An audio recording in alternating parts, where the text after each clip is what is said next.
Hey, what is up guys? Dusty here, and time for part 4 of the Metal Gear Let's Play. And right here we are in the same room that the last video ended in, the room where I beat Ocelot, and then the ninja cuts off his hand. And unfortunately I stopped recording after the rest of that video started. For some reason I thought I'd be able to get to it again once I started playing, but that was not the case. So we missed most of the video where Snake talks to President Baker, before he dies. And if you were curious as to what we missed, it's basically just Snake and Baker going over some of the details of Metal Gear, how it works, what it's armed with, some of that kind of stuff, some of the technical aspects. And he basically explains how Metal Gear is absolutely ridiculous and he just has a million weapons and lasers and whatnot. And the most important part is that Baker appears to have a heart attack in the same way that the DARPA chief does. And that is the main driving point of the scene. That's the story element of it. And you still don't know why. So far, both of the people that you have quote-unquote rescued have ended up dying minutes later because of an apparent heart attack. And that's really all you know. And Colonel Campbell is hiding something from you, but you don't know what, and shit is crazy. But right here I am going through all the level 2 rooms with the level 2 keycard that you get from Baker. And I just picked up the FAMAS. Call of Duty fans should love that. And you see right there, that is why I equipped the thermal goggles, because in some rooms there are lasers like that. And I'm pretty sure there's going to be lasers in a room coming up as well that we need to go through. So I'm just going to equip the FAMAS. Probably not going to use it because it's not silenced or anything, and shooting it once will cause you to be alerted. Will cause the guards to be alerted. So I'm just running through this here. Holy crap, I almost got spotted right there. But I'm just going to run through this area really quick and run back to the main floor. I think I have to go to floor 1. And the next boss fight should be this video. It should be Vulcan Raven as you battle him in the tank in the snow. So stay tuned for that one, folks. No, but that one's going to be a fun battle. And for now, I'm going to go to basement floor 1. Just to take a look and see if there is anything that I may have missed, to see if there are any level 2 card key doors. I don't think there are, but I'm just going to take a look just to be 100% sure. I know there are a couple of rooms I can get into now on the first floor. One of them will give us the suppressor for the SOCOM pistol, and that is a huge plus. I might not actually use that a lot, but it's definitely a help. And the other item, well, I don't know what the other item is, but I know there's another room we can get into, so we'll check that out as well. Other than that, I guess this video I'll just have a little bit of fun. We'll see if we can't mess with a few of the guards up here, or just do something. Keep it more gameplay oriented. I know there's going to be a couple of cutscenes coming up before the Vulcan Raven fight. So right now I'm just going to mess around a little bit. The first room is right over here, and I'm pretty sure I can get through here with level 2 card key. Alright, hold on a sec. Okay, anyway. So there's a guard in here, and I'm not sure what the hell he's doing. That's why I'm hesitating right now. I feel like he's supposed to be turning around, but I guess not. I don't really remember him just doing this. Interesting patrol route you have there, sir. It doesn't seem like the most useful or beneficial patrol route, but we'll see what we can do here. What? Ah. Of course, the guy looking at the wall doesn't ever turn around, still ends up catching me. That is how good I am at this game, folks. That was pretty awful. Okay, so let's try that again. And this time, let's not get spotted by the guy that's staring at the wall. That sounds like a pretty good plan. Here we go. So we're going to go in here. Alright. This guy is mine. Come on. Come on. Come on. Input lag. Nope. Nope. Nope. Nope. Alright. Good. Good. Good. Good. Good. So we got the suppressor. We got some food from him. And now the next door is upstairs over here, past this guard, past the tank. Right, over here I'm just checking out that door. I know that's where I have to go to fight Vulcan Raven. And you know what I just realized? In order to open that door, we have to call Meryl. And I'm pretty sure that on the original PlayStation game, her codec number is written on the back of the game case, and Campbell told me that at the end of the one cutscene that we ended up missing. But in order to call Meryl, I need to get her number from the back of the case. Unfortunately, I do not have the original case because I don't have the original PlayStation version. This is the anthology version, and it doesn't come with that number. So in a minute, once I get this item, I am going to have to look up online really quick what the hell Meryl's number is, or else we're not going to be able to do anything. But as for right now, let's see what's in here. It doesn't look like there's any traps or anything. We're looking pretty good. And nope. Alright. I don't know what these items are, if they're just... Oh, cardboard box. Oh, we can have some fun. Alright. I mean, Metal Gear would not be Metal Gear without the cardboard boxes and just all the stupid items that make it what it is. So we're going to mess around with the guard out here. And, yeah, we should probably get the door open first, huh? Well, why not just put on the cardboard box and just mess around with this one guy? I mean, really, the cardboard boxes don't give you much cover. If you're not moving, the cameras will not spot you. You can see right here. Yay, I'm safe. The enemies usually will not think there's anything suspicious going on if they just see your cardboard box. It kind of depends on where it's sitting. If you're just out in the middle of nowhere, sometimes they will check under and they'll spot you. But for the most part, if they don't see you moving, they will not check under the box. So, you know, how much fun are we really going to have here with just a cardboard box? Not much, but, I mean, the cardboard box is classic Metal Gear. So, we're going to slap it on and just see if this guard notices us. Why not? And he spots me, he walks over, he probably won't do anything. This guy's a dumbass. Genome soldier my butt. Yeah, walk right by me. Alright, I'm going to quickly find Meryl's codec number online, and I'm going to take you right to that cutscene.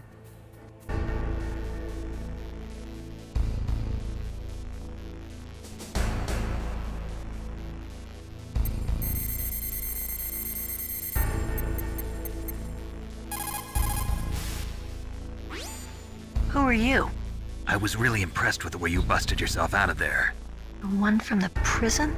You're the Colonel's niece, Meryl, right? No, it's not him. Just exactly who are you?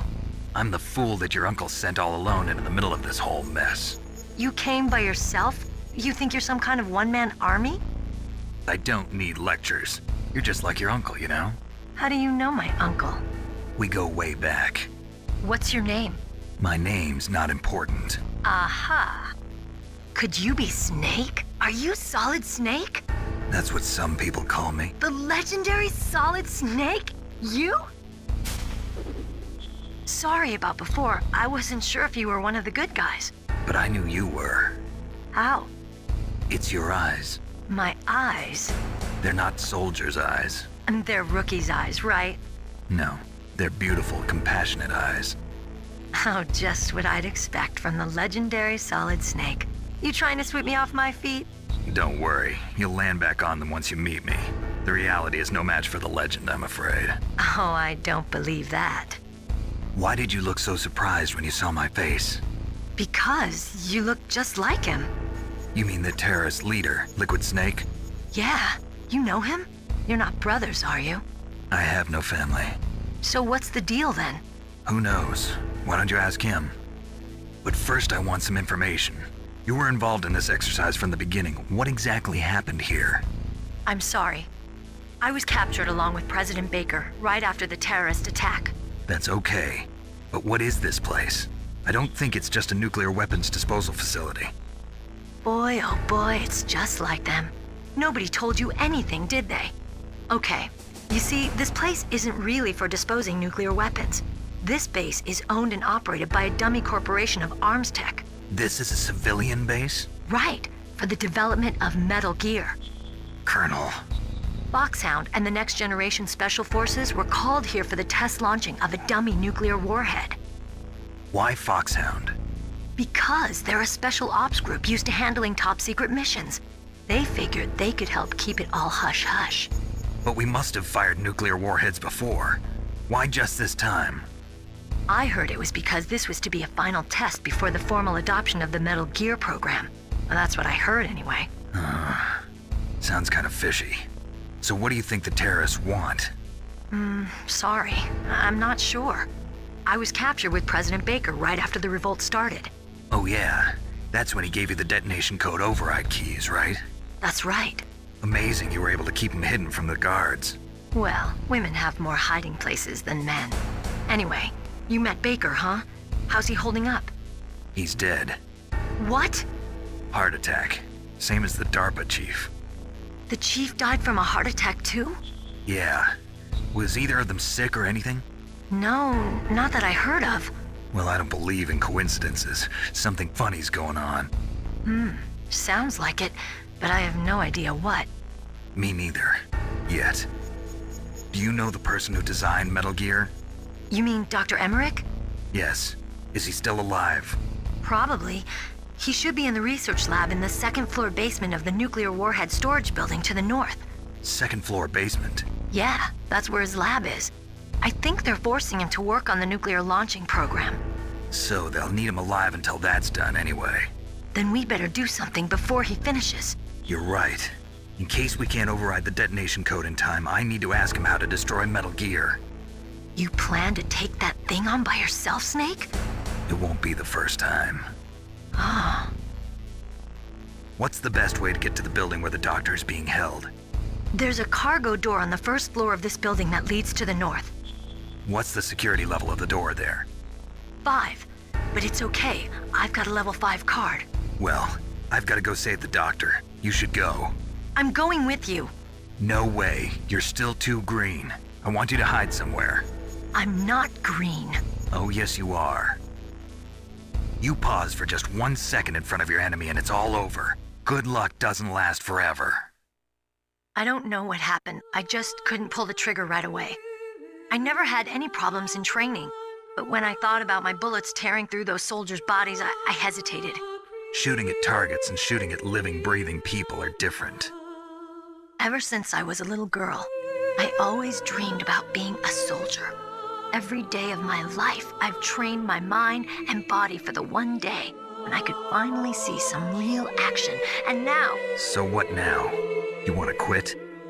I can't quit. I can't allow myself to quit now. Listen, Meryl, everybody feels sick the first time they kill someone. Unfortunately, killing is one of those things that gets easier the more you do it. In a war, all of mankind's worst emotions, worst traits come out. It's easy to forget what a sin is in the middle of a battlefield. But this isn't a war. It's a terrorist action. You're just a little jumpy from the combat high. The adrenaline in your bloodstream is starting to thin out. Just take it easy. But I learned all about combat high at the academy. We'll talk about it later. For now, just think about keeping yourself alive. If I get out of here alive, I'll think about that other stuff. Okay. Let me try to say this another way. Stay the hell out of my way. You're a real bastard. Just like my uncle said. Huh. I told you. The real me is no match for the legend. It looks like you were right. Okay, Snake. I'll be a good girl. We'll link up after I grab the doctor. Then we'll take care of the detonation code override. Gotcha. But listen, I know this area better than you. Call me if you have any questions. Be careful, okay? After I open up the cargo door, I'll contact you.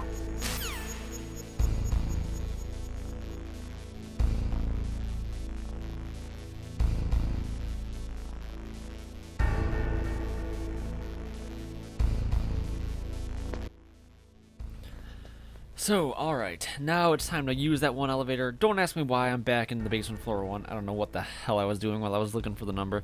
It took me a while, I kind of got bored, I procrastinated, and I was just running around doing stupid shit. But, anyway, we're back on track here, and we're going to go up to that elevator, and then is the Vulcan Raven fight. And it's a pretty fun boss battle. It's literally one man versus a tank. And... that's one of the things that's pretty great about Metal Gear. It just kind of puts you in ridiculous situations, and you get to see some superhuman efforts out of the main characters. In Metal Gear Solid 2, you fight a freaking Harrier jet one-on-one. In this game, you fight not only a tank, but a Hind D chopper. It just, you know, it's pretty wild, it's fun, it's whatever. And the other thing that I think is awesome about the Metal Gear games is that it forces you, well, it doesn't force you, but it really, I guess you could say it requires you to use pretty much every item in the game. There aren't really that many novelty items, or items where it's just like, I'm never going to ever use this. I mean, you think you will for certain items, like the Nikita missile launcher and the regular grenades, but you end up finding a use for them, like right here. The only use you'll ever get out of the regular grenades in this game is pretty much for this one battle against Vulcan Raven in the tank. But at the same time, these grenades are hell of, like, they're hell of a... what am I trying to say here? They're very freaking useful. Anyway, talk about that once we actually get to the battle itself. Right here, I'm going to use the elevator. And right here is where there are more lasers. So I'm going to have to equip the thermal goggles. And oh, look at how tough this is going to be. I'm going to have to run through them at the perfect moment. And who the hell is calling me right now? Jesus, Meryl. Leave me the fuck alone. Alright, let's see what you got to say. Snake. That airlock is set with infrared sensors. You probably can't... Yes, thank you. Alright. So, I mean, this is very simple. I'm just going to weave my way through these really quick. It'd be kind of funny if I just died for no reason right here. I wonder what happens if you do get caught. Anyway, I'm gonna go. Wait! Oh, what the hell? I did not do that on purpose. I'm just an idiot. I did not see that last laser there. And now we're gonna find out what happens. All right, and it looks like I just die. Suffocating. There's lots of gas, and there's nowhere to go. And yeah, it looks like I'm dead. All right. Good job, Dusty. You really shine at this game. Only the second game over of the video.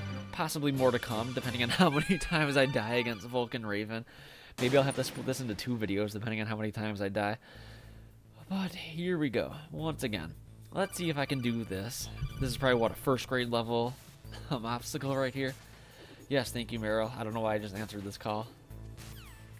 Here we go.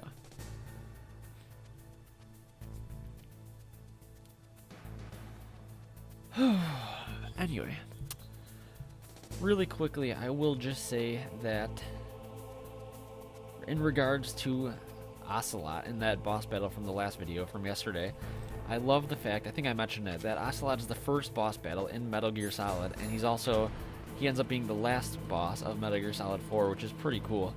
And it's something that, you know, you'd never actually realize that at the time that Ocelot would be such a huge character. Like the first time you meet him, the first time you're ever playing the game, if you don't know any better, you're thinking like, oh, I'm just fighting some, you know, low-ranking henchman guy, you know, guy twirling a pistol around, you know, whatever. And it's kind of cool that he ends up becoming the main bad guy or the main villain for, you know, pretty much all of Metal Gear Solid 2 and 4, you know? So I think that's just pretty interesting. Not many games would have an aesthetic like that. And that's the other thing I wanted to talk about, just Hideo Kojima's, the aesthetic that he has for all of his games, where I mentioned in the last video how, you know, not everyone is who they seem, everyone's three-dimensional. I love, like, games that have that kind of aesthetic. Not too many franchises have that. You know, the Mass Effect series kind of do one way or another, but the depth that characters have from each of those series kind of varies from one character to another. Metal Gear has some pretty good depth for most of all characters. Metal Gear Solid 4 is where it gets kind of wonky, where people could argue that it ruins some characters, but we'll get to that when we get to that, if I get to that at all. But right here, I think we got to the Vulcan Raven cutscene, and he is just ridiculous, so let's see what happens here.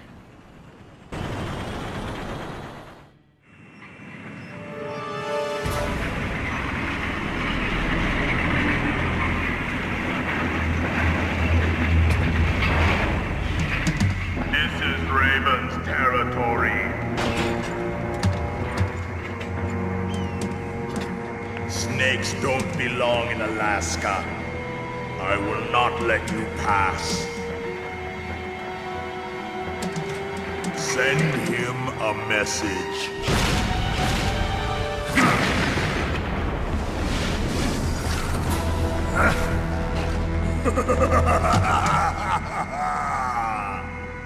That's right, you belong on the ground. You should crawl on the ground like the snake you are.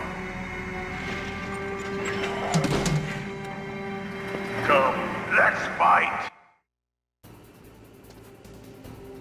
How ridiculous is Vulcan Raven? I love it. Everything from the way he talks. I don't know. He's just amazing. And holy shit. Are you kidding me? What the hell am I supposed to do? Oh my god, I don't remember that. Can I even leave this boulder area? Anyway, I remember playing the first ever demo of Metal Gear, and it came in only Japanese. They didn't even speak English, and you pretty much played the first mission, like the first area, and then it just showed you a selection of cutscenes, and I remember Vulcan Raven's cutscene that he had in the demo was just absolutely ridiculous. All I remember is him going, "Scrumble G!" And, yeah, I mean, I don't know, that's funny to me. Everything about him is ridiculous, from the American voice actor to the Japanese voice actor. And that goes, that's the same for a lot of Metal Gear characters. They're ridiculous in every way, shape, and form, and that's one of the reasons why I love the series. But the strategy for this battle is fairly simple. You get in close to where the tank can't shoot you. Normally, you'd like to get to an area where he can't just run you over. But Snake is a man. He can get up from that. You know, getting run over by a tank is nothing. But you just want to get close enough to where the big cannon can't shoot you, can't blow you away. And that is the area where you should be able to fling grenades right up next to the gunner. You see right here, this is not where I want to be, so I'm going to get behind the boulder. I want to get in close as fast as possible before the big cannon can target me. And really, the only thing that can hit you then is the tank when it runs you over. I think the machine gunner can kind of hit you, but he is so inaccurate anyway, that's really nothing to be afraid of. So it's basically just maintaining proper distance, getting in close, not letting the idiot gunners just take you down, and not getting run over by the tank over and over. And holy crap, my dogs are going crazy right now, but I don't feel like stopping the recording because I'm so close to ending the battle. So we gotta do this right now. Shut up, dogs! And you see right here, the machine gunner can't even keep up with me. And oh, what a great grenade. That one hit him right in the face. This guy knows he's dead, and what a hit. Alright guys, my dogs aren't going to shut up, so that'll be the end of this video. One more cutscene. Thanks for watching. See you guys later.